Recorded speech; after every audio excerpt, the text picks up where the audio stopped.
Mike's Daily Podcast. Episode 1137. Hello, it's Mike Matthews broadcasting from Cafe Anyway, located somewhere in Podcastro Valley, Mont.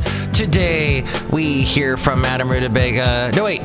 Benita, the Disgruntled Fiddle Player, the Brewmaster PLUS. It's the return of... Maybe Madame Rootabega will stop by. It's the return of the news segment called... Mike's Daily Podcast. The FM Project, or the Fascinating Material Project. We'll find out about something you didn't know about space. Mike's Daily Podcast. Space. Well, I didn't realize something in my backyard is growing, and I didn't know it was so hard to make apples appear, but there are apples in my backyard. And it's clear that I'm going to be eating healthy for a while. Yeah, an apple tree. Mike's Daily Podcast. Has grown out of nowhere. It started growing, and I'm like, are those apples? What the? Mike's. So I'm happy. Daily. That's one of the plus sides Podcast. of living in California. Yeah. Because stuff just can't stop growing. Well, good fruit stuff. I know we have a drought situation, but all that rain and whatnot caused this tree to grow. And then also the fact that when I was married, my ex-wife used to say, cut all that down in the backyard. I want it to just be concrete and rocks. Like we were living in Arizona or something. So I would cut all the plants way back. But since we've been divorced and years have gone by, I've let things grow. It's rather lush in my backyard. And I'm thinking, hey, here I live in a drought-stricken state. If stuff is growing on its own and I'm not even watering it, then I should let it grow. And an apple tree's appeared. So the apples are nice and colorful, kind of got this reddish hue. They're not quite ready to eat. I don't think...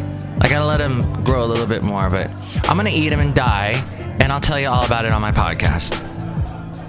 By the way, I'm wearing a Doctor Who t-shirt here at Cafe Anyway, because I want it to be cool. Because t-shirts are cool.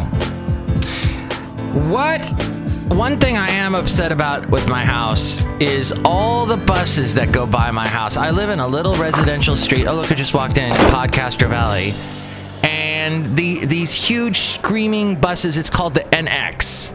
The NX is the Trans Bay bus, and it goes from Podcastro Valley to San Francisco. And it just screams by. Now, I don't really mind the AC transit. There's two buses that go by my house at the beginning of every hour. One going one direction, one going the other. Only on the weekdays this happens. But when they're quiet, those AC buses, because they're on a natural gas configuration. But the Trans Bay bus just screams by, and I got so mad because I was trying to listen to a podcast on my new Samsung phone through the speaker, and it's pretty loud, my phone. And there was something I was listening for them saying. They were saying something. I was listening, and then the bus screams by and completely drowns it out. I was so mad. I'm like, damn it! Why did I? And that's one of those things. Look who else just walked in. That when you move somewhere, you kind of don't pick up on this stuff unless you're there for several hours at a time. Then you're like, oh. So I have a bus that goes by at the beginning of every hour. How nice is that? That was something I did not see. Okay, so there's some people here. Hi, Mike. How y'all doing? It's Benita, the rodeo queen. That's a Disgruntled Fiddle Player, tell you what. What? I like the sound that buses make. Because it sounds sort of like that organ sound. It's loud and obnoxious. Oh. Someone needs the bathroom. Key. Here you go. Thanks. Good luck in there. I appreciate it. Yeah. Oh, that reminds me. Never mind what the Disgruntled Fiddle Player was just saying. It was just nothing but nonsense. You shut your mouth when you talk to me. Well, that was Marco. We haven't done a Marco Minute in a while. But he was heading off to the bathroom. Which, part 2 of my homeless people in the bathroom story. Yeah. Yesterday, I mentioned last show, I was going into the restroom here at work, or there at work in Fremont. and there were homeless people in the bathroom. I just saw them for a split second, and I got the heck out. There were 2 bicycles in there. Yeah, 2 bicycles. I don't really agree with A, homeless people living in my bathroom, and B, homeless people on bikes. Homeless people on bikes, are they really the best people to be riding on a mobile piece of equipment that can, I mean, all right, I don't mind if they learn all the right rules of riding a bike and whatnot and being part of society and riding but they, they're the ones that when you're walking on the sidewalk, they're riding their bike the opposite direction. They almost hit you. That's happened to me so many times. Don't tell me I'm being bigoted towards homeless people. Because bigots was all going on at BigotCon. And it was a rousing speech, a dark, sad speech about walls and other things going on last night. Well, I thought what was really fun was Cruz getting booed. And I know that was the previous day, but damn, that was good. I could just watch that all day. And apparently all this stuff was going on behind the scenes. All this stuff where his people were talking to the RNC people, to the Ryan's Priebus and all that, and trying to... Wow, it was a negotiating... Last weekend was a negotiating Olympics, is what it was. Because they wanted to get the delegates, Cruz's people wanted to get the delegates to, like, say no to Trump and cause a big uproar and, big, like, 1960s Democratic Convention, Chicago at its worst type thing. But in the end, Cruz got booed. And that's what people remember. Even though maybe out on the floor of the actual convention, it wasn't all booze for Cruz. Booze for Cruz. If Cruz does become president, I am going to drink a lot of booze, because that's going to be bad. So Tim Kaine might be the next vice president, or Tom Vilsack for Hillary's pick. After all the Hillary bashing this past week, it's kind of nice to hear let's see if we can get some good stuff on Hillary. Any good news. But it's just been nonstop railing Hillary all week. I wanted to ask this question. Why does John Kerry say dash instead of ISIS? And our president says ISIL. But dash, I know represents but he always says dash. And that just makes me think of that little line that you do when you say, I am a podcaster, dash, violin player. You play the violin, Mark? No, in my dreams. I'm disgruntled because I used to play the violin and I can't anymore, so I am a disgruntled fiddle player. Who told you this was your show? Sorry. Oh, somebody else had walked in. I'm sorry. Hi, Mark. I make the root beer. I'm the brewmaster. Oh, boy. I want to live in a bathroom. No, you live in a root beer vat. I know. It's awesome. And, the bathroom stunk all day yesterday when the homeless people left. I mean, it was bad. There's, like, really bad ventilation in there anyway, so... By the way, renaming the millennials the Pokemon X, I think would be a good name. Yesterday, I was at the downtown Hayward Thursday festival that they do. And there was a lot of millennials walking around doing the Pokemon thing. Even there. And there's all this other stuff to see because it's a festival and there's music playing and food and everything. Nope, they're more interested in their game. Finally, I want to say next week, I'm not going to be doing this show. I know. The sadness prevails. Everyone is so sad. That was supposed to be a sad sound effect. How about a... Yes. I can't do the show next week. I'm sorry. I can't... Are you crazy? I can't, Mr. T, because I have to do several shows. I'm going to be filling in for Haley next week at my work, and that means there'll be no time to do a podcast. He does a particularly arduous shift. Plus, I'll be doing some of the stuff I usually do during my other job. So I'm going to be having a full plate all next week. So no podcast. And I'm really going to miss it. I'm going to miss you guys, even though I can't see you. And I hate it when people say, hey, you guys, when they don't know me. I will be thinking about doing the podcast, though, of course. And when the weekend comes after next week, I'll probably jump on that right away. Probably do it on Sunday. I'm hoping. We'll see. It may not be till a week from Monday. At any rate, that'll give you time to go back and listen to all the past podcasts, which you can do at mikesdailypodcast.com. I mean, you can go all the way back to the beginning. Podcast numero uno, which was more than 5 years ago now. And listen to the show. Listen to all the characters have been here since the beginning. And if you'd like to donate to the show through PayPal, you'll get a special greeting from all the Cafe Anyway characters. Also, if you want to help us out through Amazon, if you shop on Amazon, don't just click on Amazon and start shopping. No, go through mikesdailypodcast.com. There's a link right there. If you're shopping on your iPhone or your Samsung or your Droid or whatever it is, HTC, whatever, scroll down to the bottom of the page. You'll see the logo for Amazon. Just scroll down. Don't be such a baby. Scroll down. Scroll down. Scroll. Scroll, scroll, scroll. And look for apples. And there you'll find, and then click on that and then buy whatever it is you're going to buy on Amazon. And we get a commission. We get a little something. We haven't gotten much of anything. I think $11 is what we've gotten the most of so far. Gotten. I'm going to use the word gotten henceforth. And then there's also on the if you're looking to us through a normal desktop, you were on the left-hand side is the Amazon link. And you can see all the past podcast pictures, speaking of which. And here's today's podcast picture. The podcast picture today is of, people give Richmond a bad rap in the Bay Area, but there's some beautiful places in Richmond. Miller Knox Park.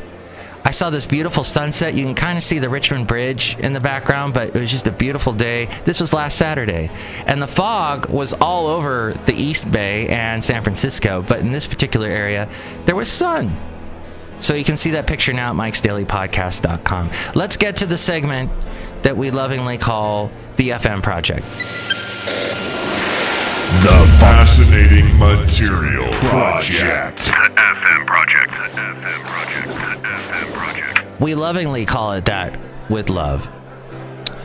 A NASA space telescope and Twitter are two of the technologies that have enabled astronomers to observe a massive X shape at the center of our galaxy. X marks the spot. This according to, and I'm sorry for saying this, foxnews.com.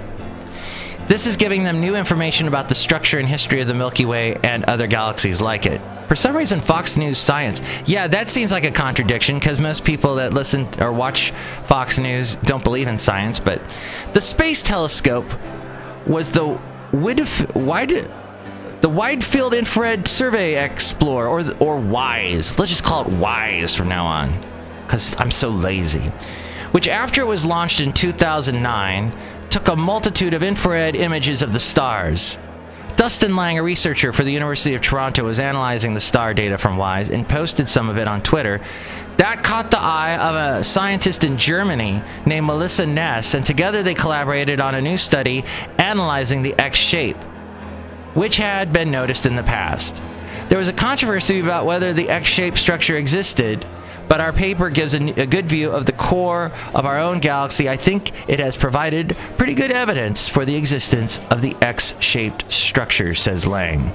The vivid picture of the center of our galaxy and the X-shape suggests to the scientists that the Milky Way did not merge with any other galaxy in its past, which is one of the ways that astronomers think the Milky Way central bulge could have been created in the first place. If you ever see what they say the Milky Way looks like from a side view, there's a bulge and then it kind of goes out. It sort of looks like a big flying saucer. Flying saucers in space. The bulge is a key signature of formation of the Milky Way galaxy. If we understand the bulge, we will understand the key processes that have formed and shaped our galaxy. Ness is a researcher at the Max Planck Institute for Astronomy in Germany, and the first author of the study. Our galaxy is so big that it is frequently measured in light years, which is the distance light travels in a year, if you didn't know that. Mike years is the distance Mike travels in a year, which isn't very much. Mike really never goes anywhere. He just goes on staycations to Santa Cruz and Richmond and posts them on his website, mikesdailypodcast.com. As we go outside a cafe anyway, where we bring you Mike's Daily Podcast somewhere in Podcaster Valley. By the way, the Milky Way is about 100,000 light years across. The Earth is about 26,100 light years from its center.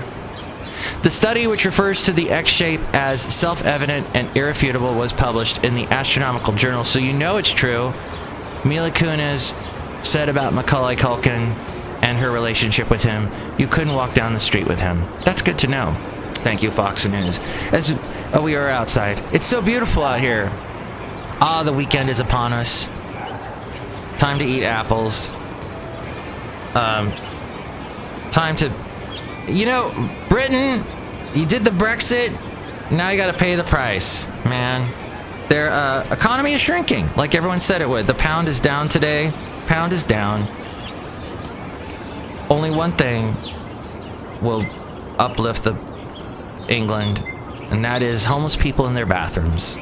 The stink will make people not use the bathroom, and they'll get things done. And the economy, well, I totally understand how the economy works. C-SPAN, I'm going to watch a lot of C-SPAN on the weekend at my other job and probably see highlights from the past week's convention. They were showing highlights from previous conventions. George McGovern's speech in 1972. He lost to Nixon. And that was the big election where Nixon's people broke into Watergate, and the whole Watergate thing then proceeded. Wait a minute, or was that the 68? I gotta look at a history book. Anyway, George McGovern's at the presidential convention of 1972, his speech, when he vowed to bring soldiers home. Okay, the entire speech, everyone just clapping and going yay, and they look so bored because he was not a very lively speaker. I'll say that for Trump. He gets the crowd going.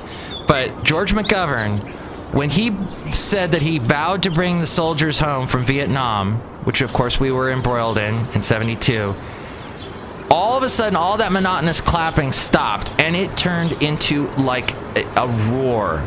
People got up. They were whistling. It just enlivened the crowd. Watch that speech. You can find it online. And it's just an amazing moment. It just says so much about that time and about how politicians drone on and on at those conventions. That's why I can't watch them. And then something like that will just spur everyone on. Like Cruz not endorsing Trump that brought everyone on. By the way, George McGovern talked about in that speech in 72 about having national health insurance and helping out the environment. McGovern is no longer with us, but he did host Saturday Night Live one time. It's pretty awful, but it was interesting at the same time. I will speak to you again soon. Go and listen to my past podcasts and check out the website, mikesdailypodcast.com, and have a wonderful weekend and week. And then another weekend.